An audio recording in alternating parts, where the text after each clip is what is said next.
జై శ్రీరామ్. ఈ call record ఒకసారి వినండి. హలో ప్రసాద్ గారు, నమస్తే అండి. నమస్తే. నేను విజయవాడ ఏదో స్వప్నాకర్ గురించి వీడియో పెట్టారండి క్రైస్తవులు. విజయవాడ ఎవరో స్వప్న గారని ఎవరో వాళ్ళ నాన్నగారు చనిపోతే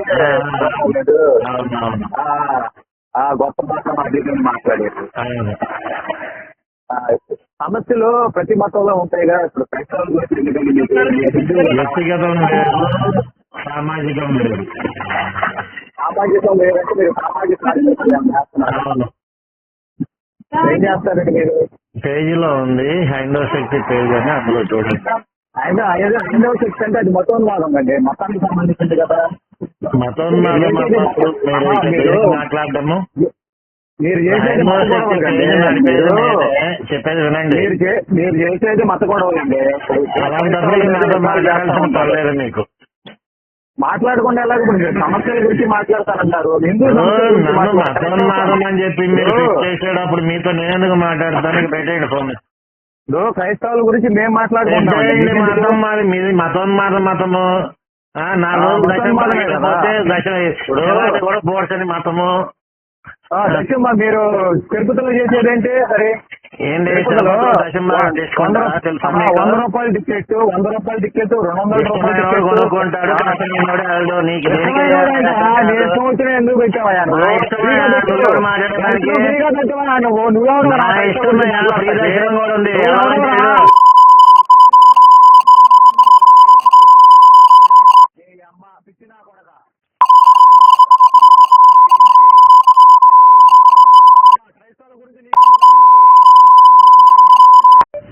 విన్నారు కదా. ఈ కాల్ చేసిన వాడు ఒక క్రిస్టియన్. వీడి బాధ ఏంటంటే కొన్ని రోజుల క్రితము ఒక వీడియో చేశాం. దేని గురించి అంటే, ఒక క్యాథలిక్ క్రిస్టియన్ కుటుంబానికి చెందిన ఒక ఆమె ఒక వీడియో రిలీజ్ చేసింది. తన తండ్రి వెళ్ళే చర్చ్ ఏదైతే ఉందో, అతను చనిపోయిన తర్వాత ఆ చర్చిలో అతన్ని పూడ్చేదానికి ఒప్పుకోలేదు అని. కారణం ఏంటంటే, అతను విజయవాడ పక్కన వేరే ఊర్లో ఉంటాడు, అక్కడ చర్చ్ అది. అయితే తనకు ఆరోగ్యం బాగోలేక కొన్నాళ్లు తన కూతురి ఇంటి దగ్గర ఉన్నాడు. మరి తన కూతురు ఇంటి దగ్గర ఉన్నప్పుడు ఆ చర్చికి వెళ్ళడం కుదరలేదు, దర్శన భాగం చెల్లించడానికి కుదరలేదు. అందుకని చనిపోయే ముందు కొన్ని రోజులు లేదా కొంతకాలం దశమ భాగం చెల్లించలేదని ఆ చర్చి వాళ్ళు వాడిని పూడ్చేదానికి ఒప్పుకోలేదు. ఎంత గొప్ప మతమయ్యా అని చెప్పి చేసినది మళ్ళీ ఈడేమంటాడు, మీ దేవాలయాల్లో టికెట్ వసూలు చేయట్లేదా అంటాడు. అరే సోది అదవా, దేవాలయాల్లో టికెట్ అనేది అసలు ప్రశ్నించలేదు అయినా. ఈ తోకలు ఎప్పుడైతే వచ్చి మన దేశాన్ని పాలించడం మొదలుపెట్టారో, ఈ గుడికి వెళ్లే ప్రతి భక్తుల దగ్గర డబ్బులు వసూలు చేయమని వాళ్ళు మొదలుపెట్టారు ఈ అదోపనలన్నీ. అంతేనా, అంతకుముందు గుడికి వెళ్తే ఎవరు కూడా టికెట్ తీసుకునేవాడు కాదు. పైగా గుళ్ళోనే ప్రసాదాలని అవన్నీ ఇంకా ఇచ్చేవాళ్ళు. గుడి అనేది ఇచ్చేదే కానీ తీసుకునేది కాదు. ఆ గుళ్ళన్నీ రాజుల పోషణలో ఉండేవి. అవన్నీ ఎవరికి తెలియదు కదా. వేములవారి దగ్గర సమాధి ఉంది గుళ్ళో, ఎవడది? ఆ గుడి దగ్గరకు వచ్చే భక్తుల దగ్గర డబ్బులు వసూలు చేయడానికి ఆ నిజంలో పెట్టిన ఒక కాపలాదారు. శ్రీశైలం నరకదారిలో ఒక సమాధి ఉంది, ఆ సంగతి కూడా చూడాలి. ఆ తోటలో అదేవాడికి దానికి పూజ చేస్తున్నారు.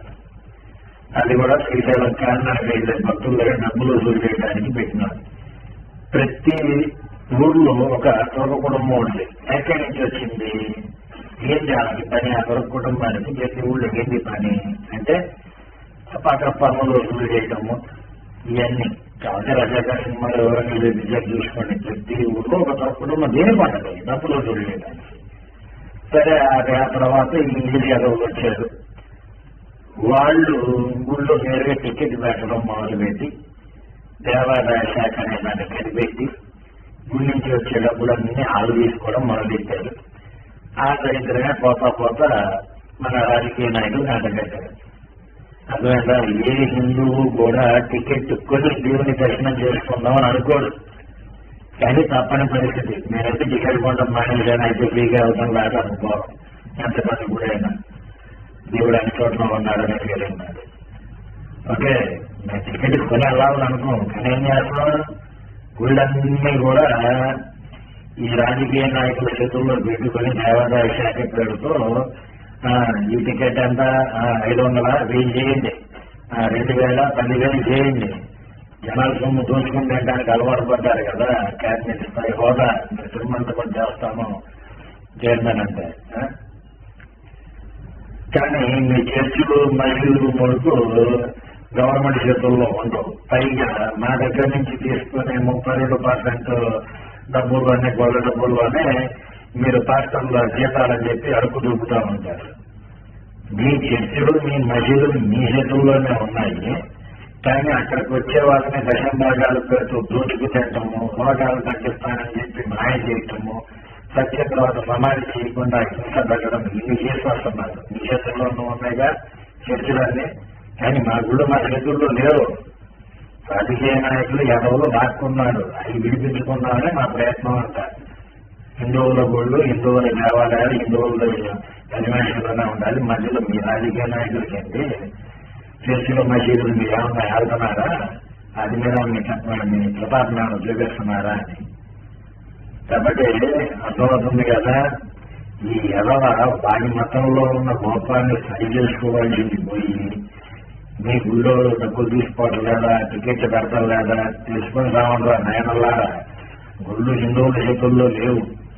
దేవాదాయ శాఖ పేరుతో ప్రభుత్వాల చేతుల్లో, రాజకీయ నాయకుల చేతుల్లో ఉన్నాయి. వాళ్ళు దాన్ని దేవాదాయ శాఖ అంటే ఆదాయం గురించి మాత్రమే ఆలోచించి ఎవరయ్యారు.